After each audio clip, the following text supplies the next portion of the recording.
Сауль Канело Альварес, кәсіпқой бокстан әлем чемпионы. Өзінің спорттық мансабында талай мықты қарсыластарын нокаутқа жіберген. Бүгінгі шығарылымда мексикандық боксшы Канело Альварестің жеңістері мен жеңілістері, байлығы, Геннадий Головкинмен үшінші жекпе-жегі туралы толыққанды айтып өтеміз. Достар, бұл Хамитов Official YouTube арнасы. Әзірге каналға жазылып, қазақша ақпаратымызға қолдау көрсете отырыңыздар. Сантос Сауль Альварес Барраган 1990 жылы 18 шілдеде Мексиканың Гвадалахара қаласында өмірге келген. Альварес үйдің кенжесі. Оның 6 ағасы және 1 әпкесі бар. Ол бала кезінде отбасы Халиска штатына көшеді. Мұнда Альварес әкесімен бірге балмұздақ сатуды кәсіпке айналдырады. Мектеп қабырғасында өзінен үлкен жігіттер оған тиіседі және Канело, яғни кішкене даршын деп атайды. Бұл орысша маленький корица деген мағына береді. Уақыт өте Канело есімі өзіне ұнап қалады және достары да солай атап кетеді. Ол жасөспірім шағынан бастап атқа мінгенін ұнатады. Қазірде спортшының ең қымбат тұратын 38 жылқысы бар.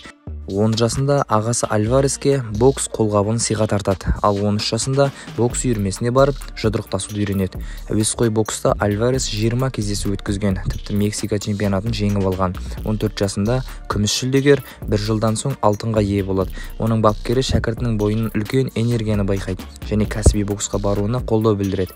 Канело кәсіби рингке шығуға тым жас болатын, дегенмен әуесқой бокста онымен рингке шығуға бәрі қорқатын еді. Осылайша 15 жастағы жігіт оқуын тастап кетіп, 2005 жылы кәсіби бокста алғашқы кездесуін өткізеді және жеңіспен үйге оралады. Екінші кездесуде қарсыласын нокаутқа жібереді, ал үшінші кездесуде болашақ чемпион Мигель Васкеспен бокстасады. Төрешілердің шешімі бойынша Канело жеңіске жетеді. Оның қарсыластары денелі, бойлары үлкен болғанымен, Альварес шапшаң және белсенді соққылармен жеңісті қолдан бермеді. 2006 жылы кәсіби бокста 4-ші рет рингке көтеріліп, жеңіске жетеді және Халиска штатының чемпиондық титулына ие болады. Сол уақытта боксшы Карен Делтрант есімді қызбен кездесіп жүреді, ал 17 жасқа толғанда оның Эмили есімді тұңғыш қызы өмірге келеді.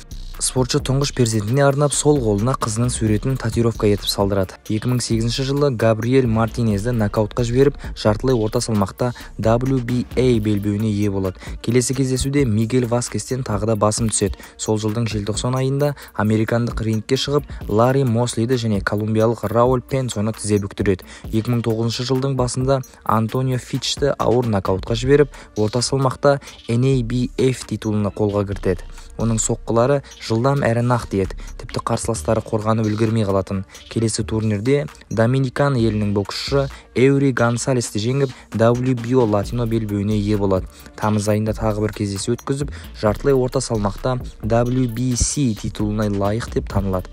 Оның тоқтаусыз жеңістерін көрген телевизия компаниясы спортшымен келісім шартқа отырады, яғни Канелоның бокстарын тікелей эфирден көрсету арқылы табыс табуды көздейді. Бұл қызмет үшін боксшыға ай сайын $19,000 төлеп отырады. Өзінің кәсіби шеберлігі арқасында Канело спорт әлемінде бірден танымалдылыққа ие болады. Көпшілік боксшылар оған қызығушылық танытады. Сонымен қатар әр жеңісі сайын жанкүйерлері көбейе бастайды. 2010 жылы 20 жастағы Канело аргентиналық Лучано Куэллоны нокаутқа жіберіп, WBC титулының күміс жүлдегері атанады. Қыркүйек айында аргентиналық Карлос Бальдомерді 6-шы раундта ауыр нокаутқа жібереді. Карлос бетіне тиген ауыр соққыдан жерге қол тіремей ет бетімен құлайды.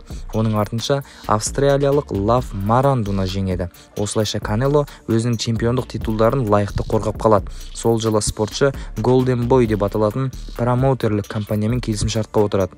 Одан алдыңғы промоутерлермен келісімді бұзған үшін $8,5 миллион айыппұл төлейді. Танымалдылығы артқан боксшы Канело Promotions деп аталатын жеке компаниясын ашады. 2013 жылы мексикандық боксшылардың 100% осы промоутерлік компанияда дайындық жүргізеді. 2011 жылы британдық Мэтью Хаттонды ұпай бойынша жеңіп, бірінші орта салмақта WBC титулына ие болады. Онымен қоса Райан Роудс, Альфонсо Гомес, Кермито Синтрона секілді танымал боксшыларды тізе бүктіреді. Сол уақыттарда Улисес Салис есімді боксшы Альваресті сотқа береді. Басты себеп Альварес дайындық кезінде Улисестің жағына ауыр соққы берген, ал Канелоның айтуынша мен емес, ағаларымның бірі оған ауыр соққы берген деп айтады. Негізінде Альварестің ағалары да бокспен шұғылданатын еді. Канелоның жеке өмірінде модель, тележүргізуші Марисоль Гонсалес есімді қыз пайда болады. Екеуі 9 ай жүргеннен соң үйленбекші болады, алайда белгісіз себептермен айырылысып кетеді. Көп ұзамай Канелоның Мия Энер есімді екінші қызы өмірге келгенін журналистер жарыса жаза бастайды. Қыздың анасы Валери Кирос есімді әйел. Әрмен қарай боксшы өзінен 18 жас үлкен мексикандық актриса Кейт Дель Кастильомен кездесіп жүреді. 2012 жылы танымал боксшылардың бірі Шейн Мослимен жұдырықтасып, төрешілердің шешімі бойынша жеңіске жетеді және чемпиондық белбеулерін 4-ші рет қорғап қалады. Бұл кездесуден боксшы $2 миллион көлемінде қаламақы алған. Араға жарты жыл салып, Хосе Сита Лопесті 5-ші раундта тізе бүктіреді. Бұл жолы да $2 миллион ие болады. 2013 жылдың сәуір айында Остин Траутты жеңіп, WBC және WBA яғни екі белбеуді қолға кіртеді. Сол жылы бокстан ешқашан жеңілмеген Флойд Майвезермен жұдырықтасады. Көпшілік бұл кездесуді асыға күтті. Себебі екеуі де жеңіліп көрмеген чемпиондар еді. Дәл осы кездесу бокс тарихындағы ең ауқымды жекпе-жек ретінде $150 миллион табысқа ие болады. Бұл жолы Канело тәжірибелі қарсыласына көп соққы бере алмайды. Осылайша спорттық мансабында бірінші рет жеңіліп қалады. Боксшы жеңіліс тапса да $12 миллион қаламақы ие болады. 2013 жылы мексикандық реалити-шоудың жұлдызы Синтия Родригеспен қарым-қатынаста екені белгілі болады. Бір қызығы, Канелоның кездесіп жүрген қызы Синтия Флойд Майвезер жеңіске жетеді деп ақша тіккен. Мұны білген Альварес жынданып, қызымен айырылысып кетеді. 2014 жылы Альфредо Англуға қарсы рингке көтеріледі. Тәжірибелі боксшы қарсыласын 10-ші раундта нокаутқа жібереді. Оның артынша Эрис Ланди Лараны жеңіп, фаворит атанады. Бокс жанкүйерлері Канелоға ысқырып, қол шапалақтап қолдау көрсетеді. 2014 жылы телевизия каналының журналисті Канелоны адам өлімінде айыптайды. Ақпараттар бойынша Альварес спаррингтегі партнері Хавьер Хаурегиді ауруы бар екенін біле тұрып, дайындық уақытында ауыр соққылар берген. Журналистің айтқаны рас болып, Хавердің өлімі расталады. Канело партнерінің жерлеу рәсімін толықтай өзі көтереді және телевизия арнасымен жасаған келісімшартын тоқтатады. Әрмен қарай HBO телеарнасымен келісімшартқа отырып, рингтегі кездесулерін сол арнамен тікелей көрсете бастайды. 2015 жылы Сауль Альварес американдық қарсыласы Джеймс Кирклонды нокаутқа түсіреді, ал қараша айында Мигель Коттоны ұпай бойынша жеңеді. Бұл жолы Канело $5 миллион ие болады. Осы кездесу кешіне боксшының жаңа құрбысы Нельда Соуп Ведо келеді. Ол Альварестің жерлесі еді. Көп ұзамай екеуі балмұздақ шығаратын компанияны бірге жүргізеді. Екеуі бір жылдай кездесіп жүргеннен соң тек бизнес серіктестер ретінде дос болып қалады. 2016 жылы британдық боксшы Амир Ханмен рингте кездеседі. Канелоның жылдам соққыларынан Амир 6-ші раундта нокаутқа түседі. Осы кездесуден соң Амир Хан тікелей ауруханаға жеткізілген. Альварес бұл жолы $25 миллион қаламақыға ие болады. Келесі жекпе-жекті қазақ елінің мақтанышы Геннадий Головкинге қарсы өткізу керек болатын. Алайда аз уақыт демалуды жөн көріп, орта салмақтағы WBC титулынан бас тартады. Аталмыш титул автоматты түрде Генаға бұйырады. Келесі кездесуде жартылай орта салмақта Лиам Смитпен жұдырықтасып, WBO титулына таласады. Канело физикалық тұрғыда қарсыласынан басын түсіп, 9-ші раундта Смиттің сол жақ корпусынан ауыр соққы беріп, нокдаунға жібереді. Сол уақыттарда Фернандо Гомес есімді қызбен кездесе бастайды. 2017 жылы Хулио Сесар Чавеспен бокстасып, қарсыласынан басым түседі. Дәл осы жеңістен соң рингке Геннадий Головкинді шақырып, келесі кездесуді соған қарсы өткіземін дейді. Екі жақты келісімнен соң 16 қыркүйек күні Геннадий Головкин мен Сауль Альварестің кездесуі Лас-Вегас қаласында өтеді. Ал кездесуге дейін екеуі жарнамалық роликке түсіп, кездесу уақытын керемет жарнамалайды. Көпшілік асыға күткен жекпе-жек кеші өте қызықты өтеді. Тәжірибелі боксшылар бір-біріне нақты әрі ауыр соққылар беріп тастайды. Төрешілердің шешімі бойынша екеуі тең түседі. Алайда эксперттер мен жанкүйерлер Геннаны жеңді деп төрешілермен келіспейді. 2017 жылдың 28 желтоқсан күні Канелоның ғашығы Фернандо Гомес боксшының үшінші қызын өмірге келеді. Алайда екеуі айырылысып кетеді. Канело мұнымен жалғыз қалмайды. Әнші Марк Энтонидің бұрынғы әйелі модель Шеннон Делимамимен кездесіп жүреді. 2018 жылы Гена мен Канело реванш өткізбекші болады. Дегенмен Альварестің допинг қолданғаны белгілі болып, жекпе-жек кейінге қалады. Невада штатының арнайы комиссия Сауль Альваресті бір жылға бокстан шеттетпекші болады. Бірақ анализдері дұрыс шыққаннан кейін 6 айдан соң рингке шығуға рұқсат алады. 2018 жылы 16 қыркүйек күні Геннадий Головкин мен Сауль Альварес реванш өткізеді. 12 раундтық кездесуде екеуі бір-біріне жойғын соққылар береді. Алайда төрешілердің шешімі бойынша Канело жеңіске жетеді. Сол күні Мексиканың тәуелсіздік күні еді. Канелоның жеңісі бүкіл Мексика еліне үлкен сыйлық болады. Сауль Альварес Головкиндегі WBC, WBA супер титулдарын ресми түрде өзіне алып қояды. Бұл кездесуден Канело $44 миллион табыс табады. Сол жылы боксшының Сауль Адиел есімді ұл перзенті өмірге келеді. Баланың анасы бизнестегі серіктесі Нельда Сепводе еді. Сол жылдың қазан айында боксшы Дазн компаниясымен келісім шартқа отырады. Компания алдағы уақытта өтетін Канелоның 11 жекпе-жегіне $365 миллион төлейді. 2018 жылы Рокки Филдингті 3-ші раундта нокдаунға жіберіп, 2-ші жартылай салмақта WBA белбеуіне қол жеткізеді. Сол жылы Forbes журналының ақпаратына сәйкес Сауль Альварестің табысы $36 миллион құраған. 2019 жылы Даниэль Джейкобсқа қарсы кездесу өткізіп, жеңіске жетеді. Осылайша орта салмақта WBC, WBA және IBF титулдарын жеңіп алады. Осы екі жекпе-жектен кейін боксшы $66 миллион табыс тапқан. Бұл қаражатты Канелоның рингтегі жұдырықтасу уақытына бөлсек, әр минутта $1,5 миллион табыс тапқан. Не деген ақша десеңізші, 2018-2019 жылдары, яғни бір жыл ішінде $94 миллион табыс тапқан. Осылайша Forbes журналының ақпаратына сәйкес, ең көп табыс тапқан спортшылардың ондығына енеді.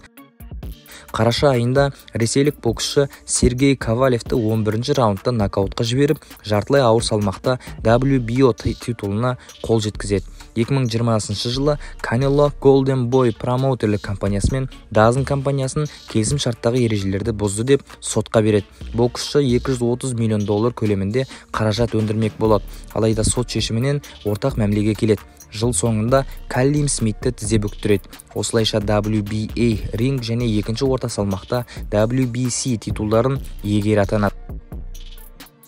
2021 жылы туркиялық Авни Йылдырым есімді танымал емес боксшыны 3-ші раундта нокдаунға түсіреді. Оның артынша Билли Джо Сондерсті жеңіп, ауыр салмақта WBO титулына қол жеткізеді.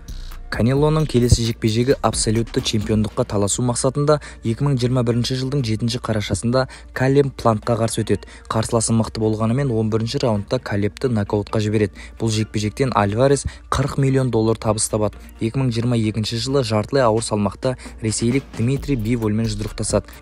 Бастапқы 4 раундта Канело белсендік танытып, жылдам соққылар бере бастайды. Лайықты қорғанған Бивол келесі раундтарда шабуыл жасауға кіріседі. Альварес аздап шаршап қалған сәтте қарсыласы лайықты соққылар береді. Әсіресе соңғы 3 минутта Канело қарсыласынан көп соққы алады. Төрешілердің шешімі бойынша Дмитрий Бивол жеңіске жетеді. Ал Канело спорттық мансабында екінші рет жеңіліске ұшырайды. Ешкім бұл жағдайды күтпеген еді. Себебі барлық қарсыласын жеңіп келе жатқан боксшының аяқ астынан танымал емес боксшыдан жеңіліп қалуы шынымен де көпшілікті таңғалдырды. Канелоның қазіргі таңдағы жалпы табысы $140 миллион жеткен. Спортшы бокстан бөлек түрлі жарнамалардан қомақты табыс табады. Ол Under Armour брендін Hennessy ішімдігін Тикат сырасын жарнамалаған. Одан бөлек спортшының және брендтік киімдер дүкені және Canelo Promotions деп аталатын жеке компаниясы да жақсы табыс көзіне айналған. Қазіргі боксшы Фернандо Гомеспен бірге Вадалахардағы зәулім үйінде тұрады. Үй ішінде жатын бөлмелер, ванна және арнайы спорт залда бар. Оның Делмар деп аталатын демалыс аумағындағы үйі де тым үлкен. Үй ішінде 6 жатын бөлмесі, 7 жуынатын бөлме, кинотеатр, бильярд, спорт зал және ауласында үлкен бассейн бар. Сонымен қатар ең қымбат кроссовкалардың 600-ден астам түрін көруге болады. Ал гаражында Mercedes AMG, Lamborghini Aventador, Mustang, Mercedes S-Class, Ferrari, Rolls-Royce, McLaren тағы басқа көліктері бар. Оның ең қымбат көлігі $3 миллион алған Bugatti Chiron автокөлігі. Боксшы покер және гольф ойнағанды ұнатады. Аптасына бірнеше рет покер ойнап тұрады. Канелоның денесіндегі татулар түрлі мағына білдіреді. Мысалы, сол қолына әйелінің көзін салдырса, Розагүл мен кенже қызының суретінде бейнелеген, ал арқасында арнайы өмірлік цитата жазылған.